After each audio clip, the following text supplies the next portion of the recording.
In this picture, you can see how people these days they are distracted by mobile phone in their daily life. Isn't it true?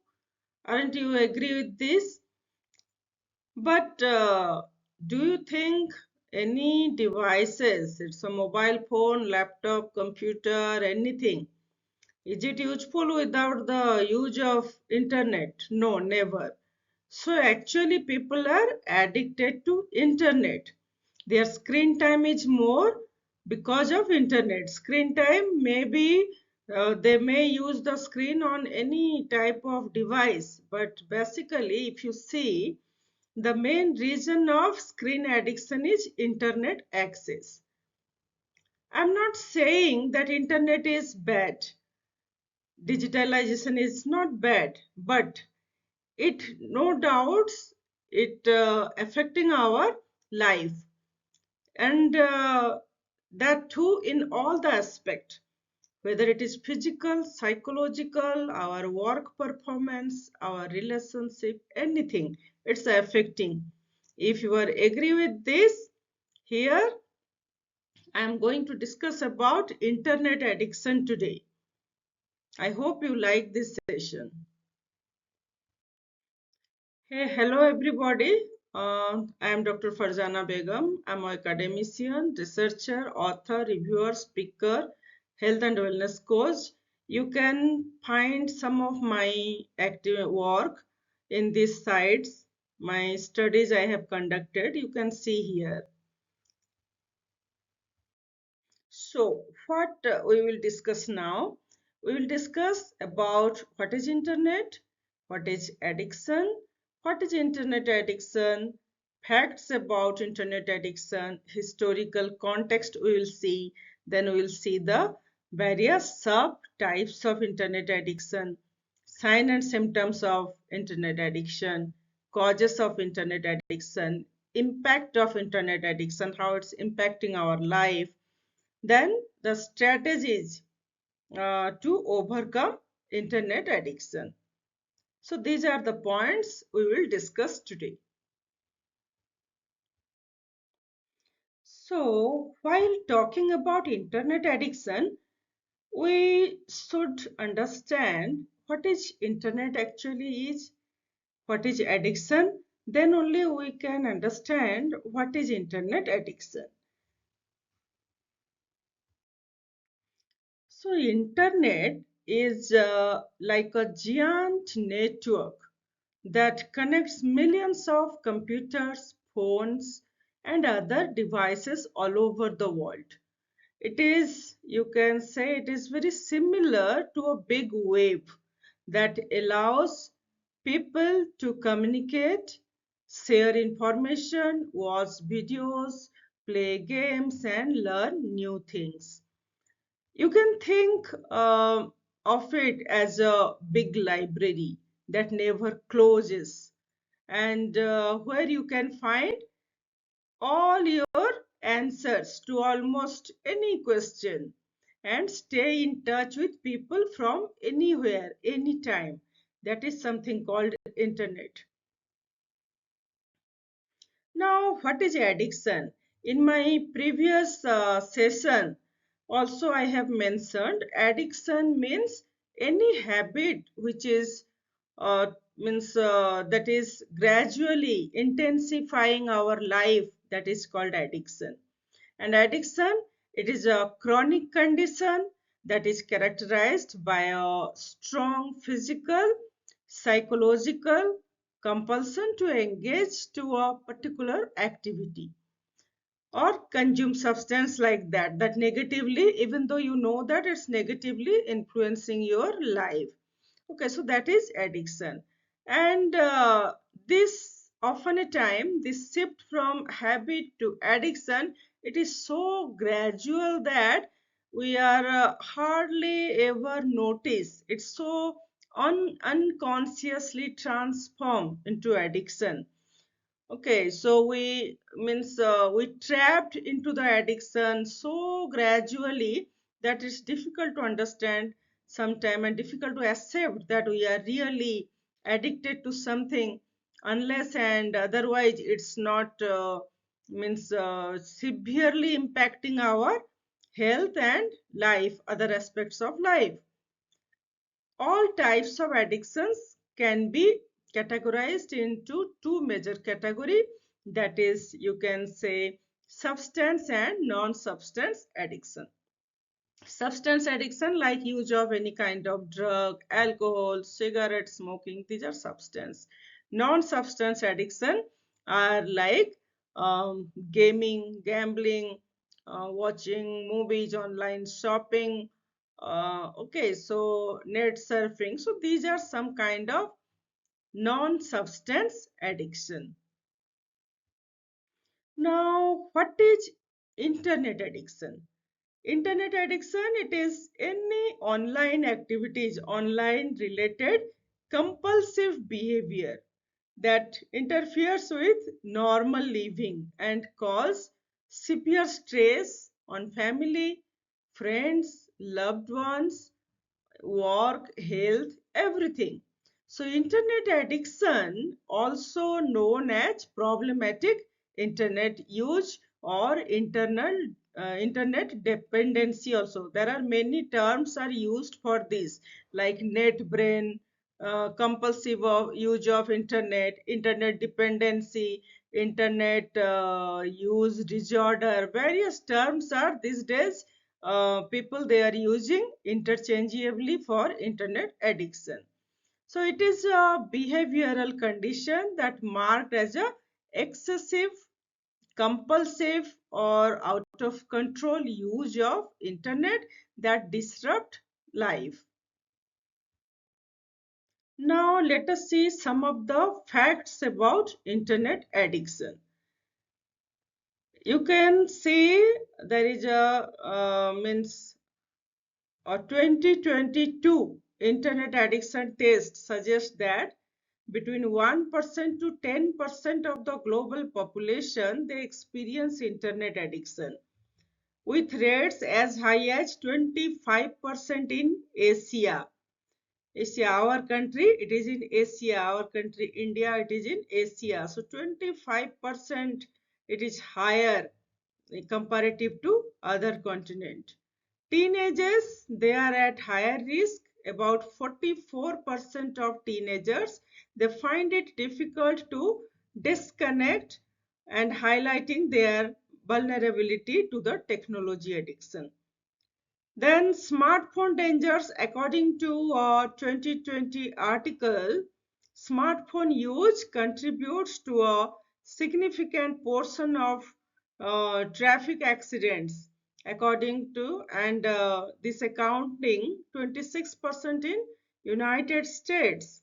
Screen overload, screen time overload, or longer screen time. A 2023 study revealed that average person they spend over 6 hours daily every day on screen for internet related activity, with significant time spent on media, music, streaming and podcast.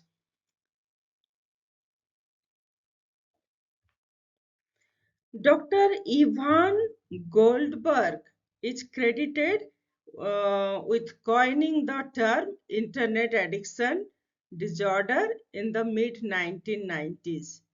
However, Dr. Kimberly S. Young, she is widely recognized for pioneering research into internet addiction, and she is the first who defined and studied internet addiction in 1996.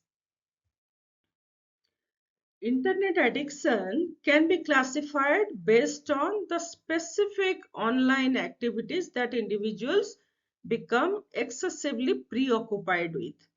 So that's called subtypes of internet addiction.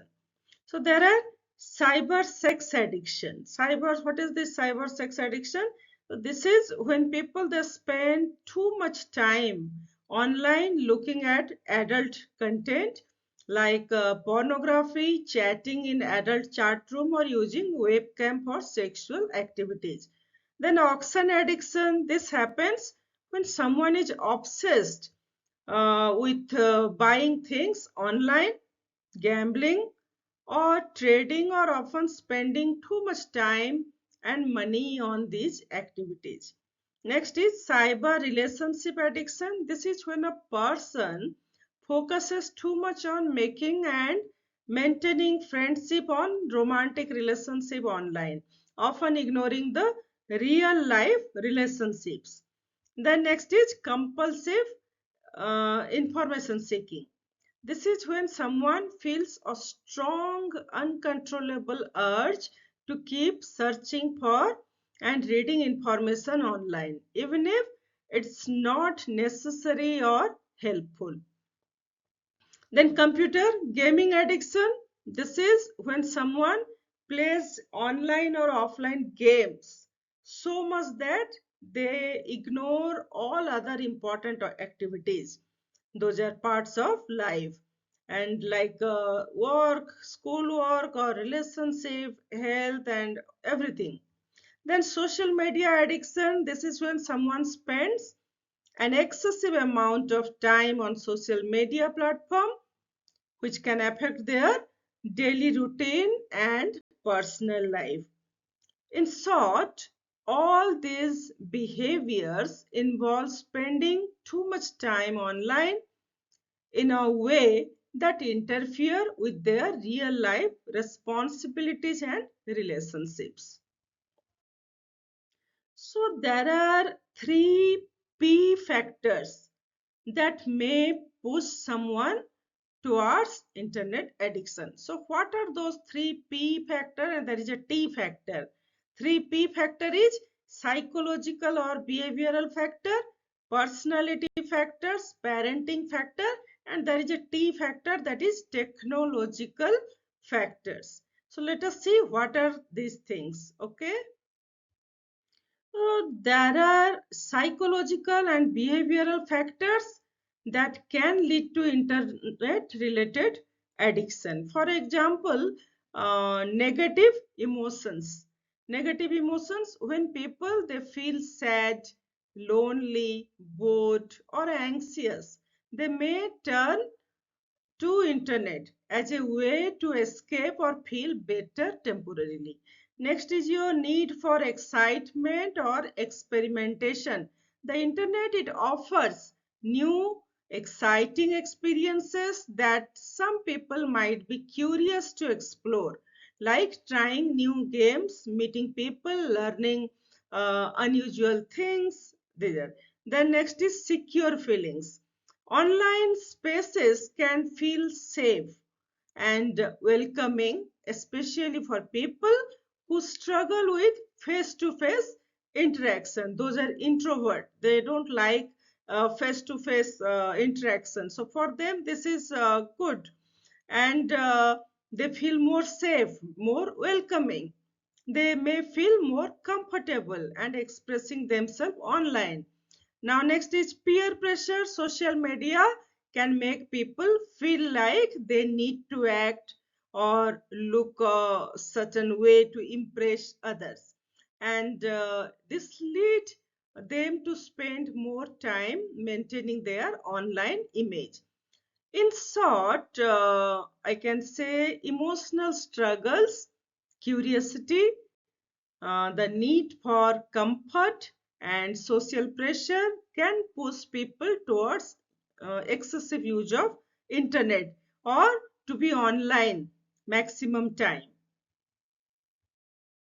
Now there are personality factors that can contribute to excessive internet use or addiction, like for example shyness.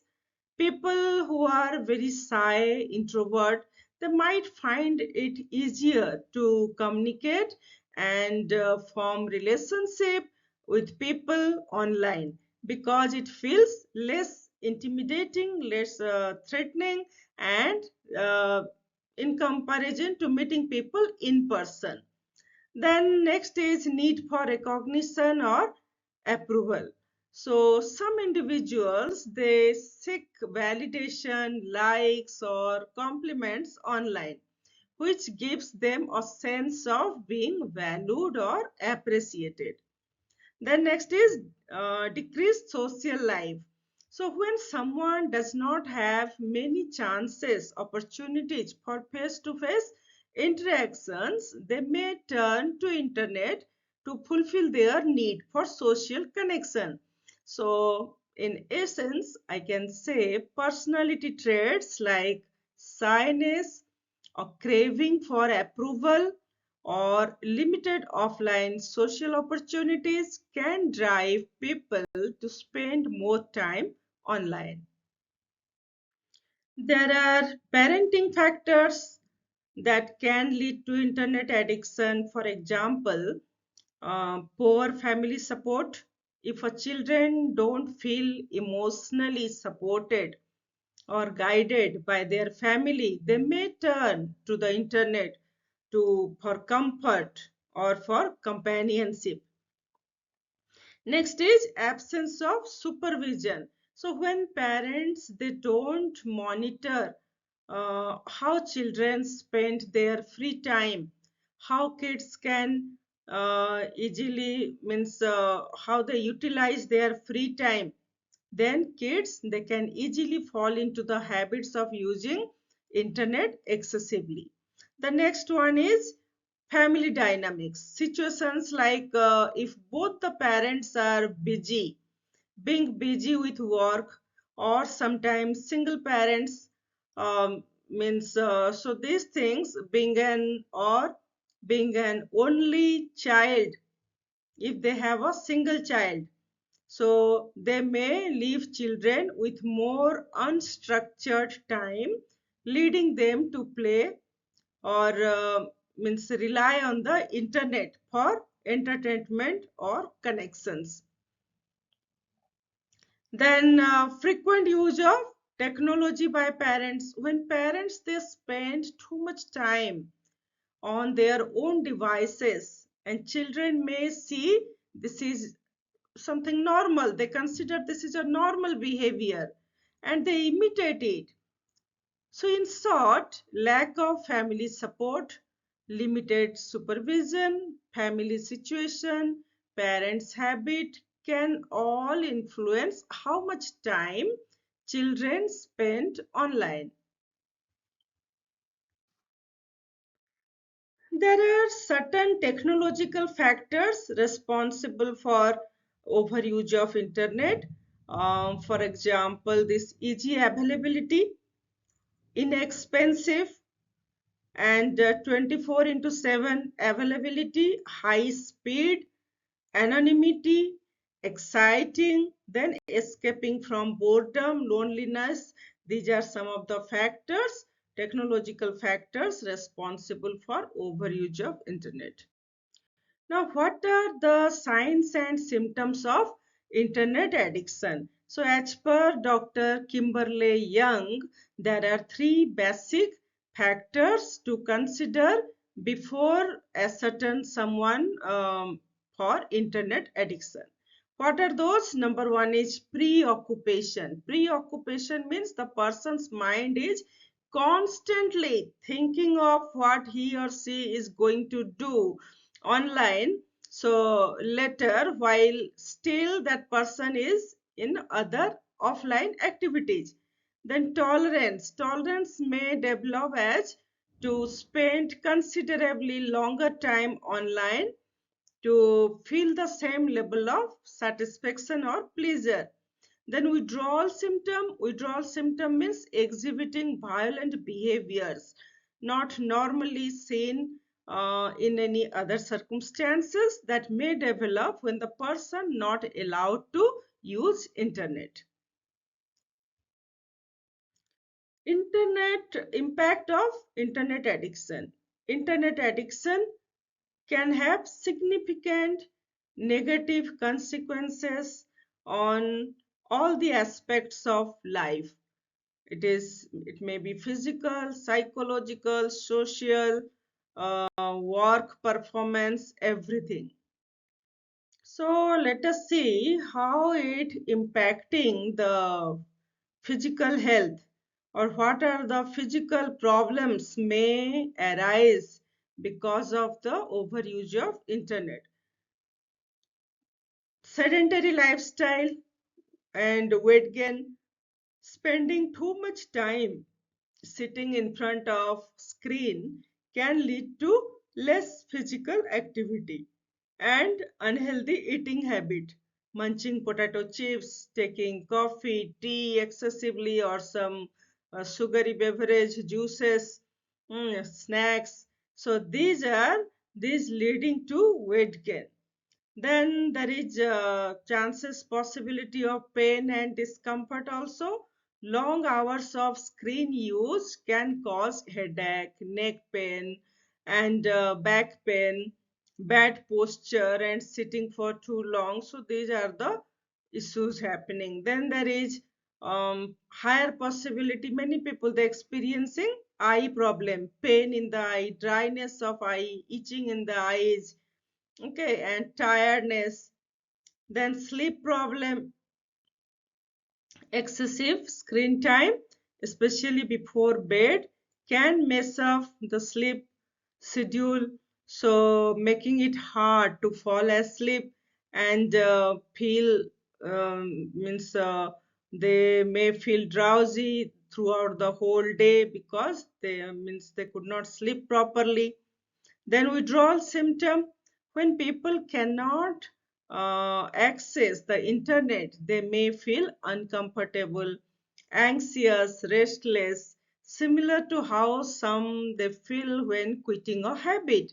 In short, too much screen time can harm your body, eyes, sleep, and overall well-being. Now, what are the psychosocial behavioral problems may happen? Let us see. Spending too much time online, that means if it is longer than the planned one, it can interfere with important responsibilities like the work, studies, or family time. Then people they might neglect daily tasks, jobs, or relationship because they prioritize their online activities. So they ignore their other parts of life. Then they often hiding their amount of internet use because they feel guilty or embarrassed about how much time they spend online. This may lead them to lie or hide their internet habit from others. Now, worrying about being offline, being unable to use the internet can cause feeling of anxiety, restlessness, or even frustration. Then failed attempt to cut down the use of internet. They often a time they try to spend less time online, but repeatedly they fail to do so. Then relationship problems, spending too much time online can lead to loneliness, poor communication skill, and trouble forming or maintaining a relationship. Unhealthy eating habit, people they may skip meals, eat irregularly, and they may not able to follow the meal time, choose unhealthy snacks while being absorbed in online activities. Then emotional struggles, excessive internet use can make people easily frustrated, irritable, even aggressive, and may struggle to control their emotion. Time management problem may lead to difficulty in organizing the task and prioritizing important responsibilities as internet use takes up much of their time. So, in short, I would like to say excessive internet use can disrupt the daily life, emotional well being, like self control, relationship, health, emotion, and productivity. Now, how can you identify someone whether addicted to internet or no? So here 8 questions are mentioned. If five at least questions answers are coming yes, then the someone is addicted. So number one question is, do you feel absorbed in the internet? Um, that means remembering about previous online activity or long for the next session. Do you feel satisfied with internet use if you increase your amount of online time? Have you failed to control, reduce, or give up internet use repeatedly? Do you feel nervous or temperamental, depressed, or sensitive when trying to reduce the internet use? Do you stay online longer than originally intended? Have you taken the responsibility of losing a significant relationship, educational, or career opportunity because of internet? Have you lied to your family members, therapists, and others to hide the truth about your amount of internet use? Do you use the internet as a way of escaping from the problems or of relieving from stress or, for example, feeling of helplessness, guilt, anxiety, depression? So if your answer means are any five yes you found, then you are internet addicted. Internet addiction can have a significant negative impact on individuals' lives. However, with a right strategy and support, it is always possible to overcome this problem. Now, the first strategy is admit the problem. The first step is acknowledging that spending too much time online is having a negative impact on your life, and whether it's affecting your work, your relationship, or health. Then break uh, denial and rationalization. Stop making excuses or trying to justify excessive internet use. Recognize the issue without pretending it's not a problem. It is crucial for taking the next step towards the change. So, in short, facing the truth and accepting the problem is the first important step towards managing the and reducing the internet use. So the next strategy is create a schedule and set goals. So set clear goals, create specific and realistic goals for that, for what you want to achieve in your everyday each day, and so that you can stay focused on your track. Then second one is prioritize task. Identify what needs to be done first. Okay, whether it is your family responsibility or any other work. And tackle the most important task before any other task. Then improve the time management. Stay organized by planning your day and sticking to the schedule, and so you can use your time effectively and avoid wasting it online. Then set limits, use tools or apps to block or restrict the distracting website or apps and helping you stay focused on your task at hand. And so in short, I would like to say setting goals, staying organized, limiting distraction can help you regain control over your time and reduce the excessive screen time. The next strategy is practice mindfulness and identify triggers. So, for this, what we can do, increase the self awareness, pay attention to how you feel, think, and your physical sensation. This helps you notice when you are using the internet excessively and why you are using. So you will come to know about that. Then recognize the patterns. So identify the situations, the emotion, the thought process that trigger your internet use, such as stress, boredom, loneliness, so you can better manage them. Third one is avoid high risk situation, halt. In short, we can say halt. Huh? Halt means this standard for H for hungry, A for angry, L for lonely, and T for tired. So to avoid falling into excessive internet use, make sure you are eating healthy meals and learning relaxation technique, getting enough sleep, about 8-hour night sleep, and spending time with family and friends. Next one is track and monitor. Use apps or software to track how much time you are spending online, and this helps you notice pattern and areas that need improvement.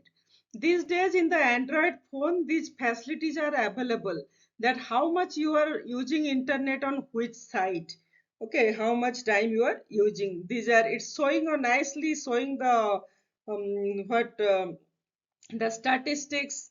It clearly means what are the apps you have used and how much time you have spent, how much data you have spent. These things are accessible in mobile phones, Android sets.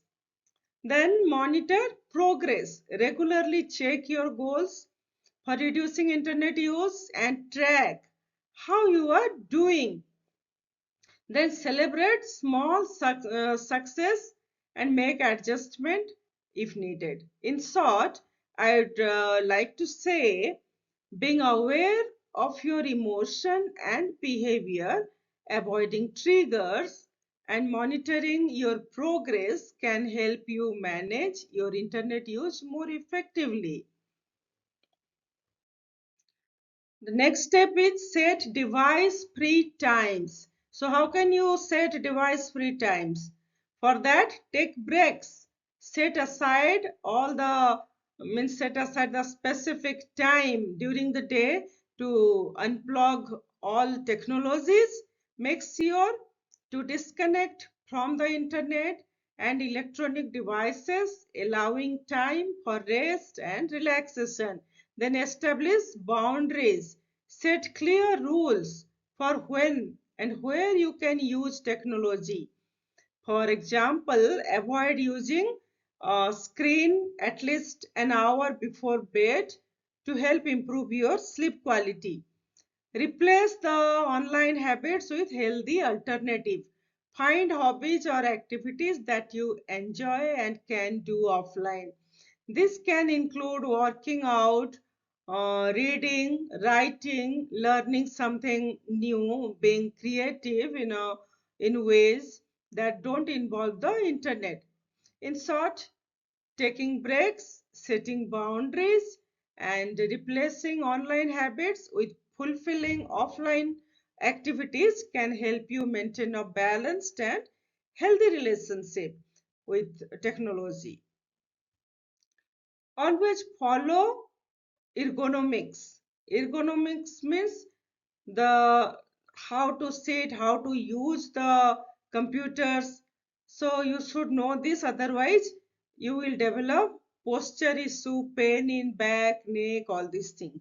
So what are the criteria you should follow? Adjust your chair. Make sure your chair has arm rest and full back support. Sit up straight with your shoulders relaxed and elbow at 90-degree angle. Then feet position, keep your feet flat on the floor and avoid crossing your legs for long periods. Your desk should be about 29-inch high to ensure comfortable working posture. Position your monitor about 45 centimeter away from your eyes and adjust it to so that the top of the screen is at your eye level. Then use a wrist guard when you are typing or using a mouse. Place your keyboard at elbow height and keep your wrist straight while typing. Do wrist stretches, neck rolls, and shoulder shrugs to release any built up tension. Set an alarm to remind you to take a break. Stop away from computer and check what your other family members are doing in next room. So you must move, leave the chair, move from the computer. Okay, go to next room in every break. Then consciously blink your eyes and follow the 20-20-20 rules. Now, what is the 20-20-20 rules? 20-20-20 rules means in every 20 minutes, take a break for 20 seconds and look at something that is 20 feet away. That might be a sky or window, anything to rest your eyes. Then set the font size, brightness, contrast of your screen to fit your visual needs and make reading more comfortable. So creating a proper ergonomic setup, taking breaks and following good eye care practices will help reduce strain and improve your comfort while using the computer.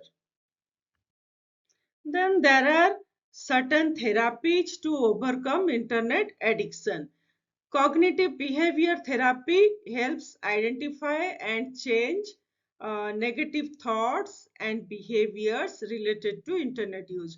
It teaches healthier ways to cope up with triggers like stress, boredom that lead to excessive online time and helping individual make better choices. Then family therapy, it focuses on how internet addiction impacts family relationship. It works with the whole family to improve communication, set boundaries, and create a supportive environment where healthy internet habits can be encouraged. In short, these therapies focus on changing unhealthy habit and improving healthy use of internet. Then interpersonal therapy, this therapy focus on improving relationship with others to tackle issues like feeling socially anxious or not having enough support, which can lead to internet addiction. So it helps people learn better social and communication skills as well as how to be more confident when dealing with others. The goal is to build stronger real life connections so there is less need to rely on online interaction. Then there is group therapy. Group therapy, people they come together in a safe and friendly environment to share their experiences and learn from each other. It creates a sense of belonging, helps reduce feelings of loneliness, and provides motivation to cut down on internet use by connecting with others who have faced the similar problems, challenges. Then motivational interviewing or MI, this approach focuses on understanding what drives a person to want to change their internet use. It is a supportive and non-judgmental way to help individuals explore their own reasons for overcoming internet addiction and build their motivation to make positive changes. Then there is, of course, drug treatment also available. In severe cases, medication may be needed as part of the recovery process. This treatment can help reduce craving or manage withdrawal symptoms. So commonly used medication include naltrexone, naloxone, Subutex, Campral, Baclofen, these things. Overcoming internet addiction is crucial for healthier and happier life. It takes teamwork, individuals, families, educators, and health experts must work together to raise awareness, create healthy limits, and promote responsible internet use. The goal is to make the internet a tool for learning and growth, not something we rely on too much. So one simple tip It's spend too more time doing offline activities you enjoy. So you are less tempted to go online. Remember, you control the technology. Don't let the technology control you. Here, these are the sources from where I have collected the information.